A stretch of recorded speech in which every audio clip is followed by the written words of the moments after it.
গল্পের নাম পঞ্চভূতের গল্প। প্রাচীন বাংলায় এক ছোট্ট গ্রামে পঞ্চভূত নামের 5 অদ্ভুত ও ভয়ঙ্কর আত্মা বাস করত। এই ভূতগুলি গ্রামবাসীদের জীবন অতিষ্ঠ করে তুলেছিল।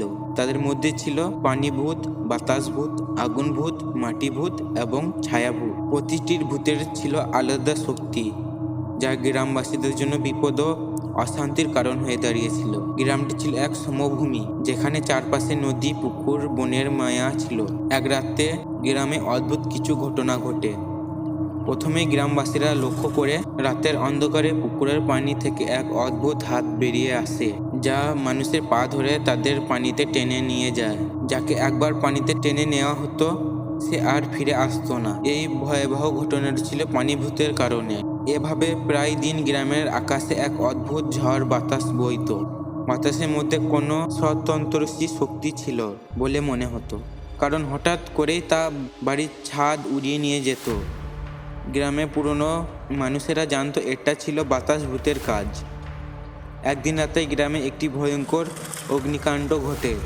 আগুনের শিখা এত তীব্র ছিল যে একে একে কয়েকটি ঘর পুড়িয়ে ছাই হয়ে যায়। গ্রামবাসীরা ভাবলো এটা সাধারণ দুর্ঘটনা নয়, কিন্তু তারপর তারা জানতে পারে যে এটি আগুনের পিছনে ছিল আগুন ভূত। তাছাড়া গ্রামের ক্ষেতগুলিতে একসময় মানুষ মাটি কাটতে গিয়ে অদ্ভুতভাবে মাটি ভেঙে নিচে চলে যেত।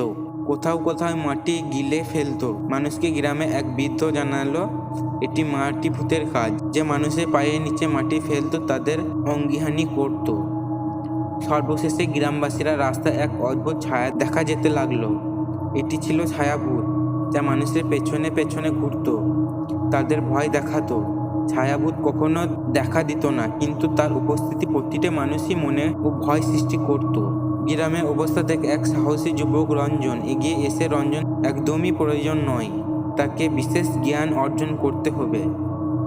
সে দুর্বল এক পুরনো পণ্ডিতের কাছে যায়, যিনি বহু বছর ধরে ভূতের বিরুদ্ধে লড়াই করে আসছিলেন। পণ্ডিত রঞ্জনকে বললে, তুমি যদি পঞ্চভূতের বিরুদ্ধে লড়াই করতে চাও, তোমাকে প্রথমে তাদের শক্তি উৎস বুঝতে হবে। তুমি তাদের একে একে পর্যবেক্ষণ করো এবং জানো তাদের দুর্বলতা কি।